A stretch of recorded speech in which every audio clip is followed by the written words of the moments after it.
Edge, today the banks of Boki are lined with shophouses turned into restaurants and pubs. The facades of the Boki shophouses have been retained, and their unique architectural styles give the district a distinct flavor.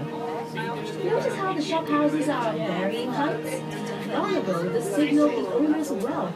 In other words, the higher the building, the wealthier the owner. Perhaps these traditional beliefs have extended till today. Just take a look at the tall skyscrapers of Singapore's financial district towering over the Boki shophouses.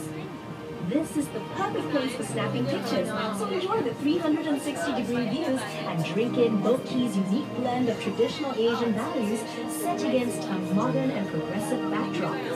See how the shophouses form a charming contrast to Singapore's developing years against the skyline of a new Singapore.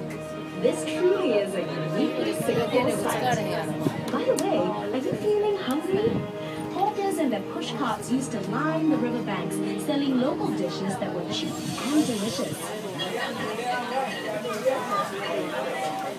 A bowl of Teochew porridge cost only 10 cents. And better yet, side dishes were free of charge.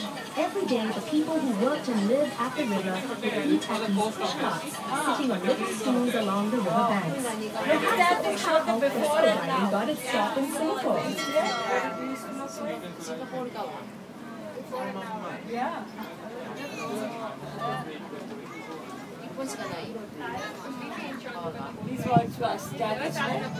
Directly ahead is Cabinet Bridge, completed in 1869 and named after Colonel Sir William Orford Kavanagh, Singapore's last governor. It's Singapore's only suspension bridge to have retained its intricate original form. It was manufactured in Scotland and shipped to Singapore later to be assembled. Unfortunately, the bridge was built too low, and boats had to wait for low tide before they could cross.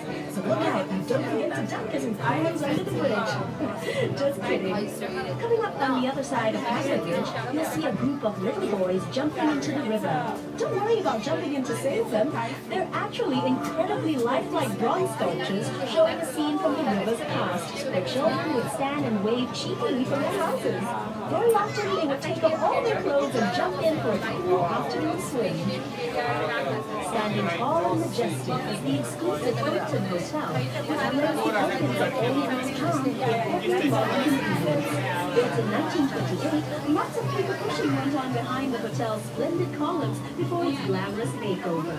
Its facade is a masterpiece of neoclassical grandeur, which belies its much sturdier original occupants, the Chamber of Commerce offices and the General Post Office, from which mail was transported along the Singapore River to and from ships. Since the 1950s, this was also the site of many political campaign rallies, but even longer before that, it was occupied by Fort Fullerton, built to defend the town at the mouth of the Singapore River.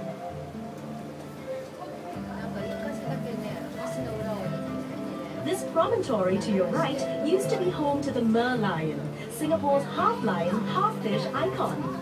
The merlion stood guard here at the river mouth for 30 years before it was hauled by barge to its new home in the bay in 2002.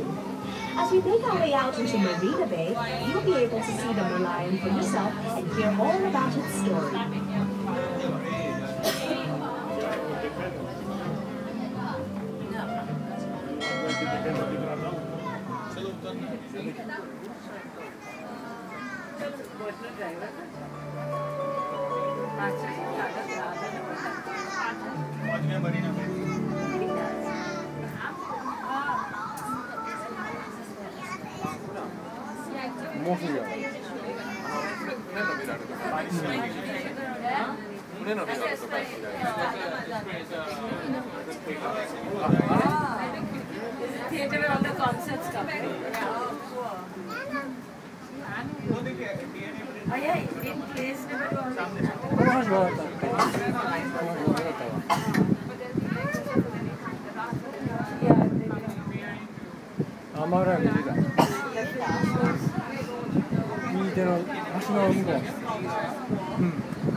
Home of the original Merlion statue. To understand our unique national emblem of the lion, fish body, swimming lessons. Singapore was originally known as the Asian city of Temasek, which means sea town in Japanese. But according to legend recorded in the Malay annals, Prince Santana renamed it Singapura, meaning lion city in Sanskrit, after he spotted a lion on its shores. The Malayan tail represents a lion spotted by the legendary Sang Nila Utama, while its fishtail symbolizes Temasek and Singapore's humble beginnings as a fishing village. Measuring 8.6 meters high and weighing 70 tons, the Malayan sits on reclaimed land, looking out to sea. She attracts more than 1 million visitors a year who make the trip to New Malayan Park to photograph his world-famous lighthouse and murals, right here in scenic Marina Bay. Don't miss the chance to snap a shot with a Malayan now. Now take a look behind the Malayan and you'll see a baby Malayan. Can you guess what its eyes and scales are made of? Well, believe it or not, its eyes are actually made of little red teacups, and its scales are pieces of porcelain from spoons, bowls, and plates.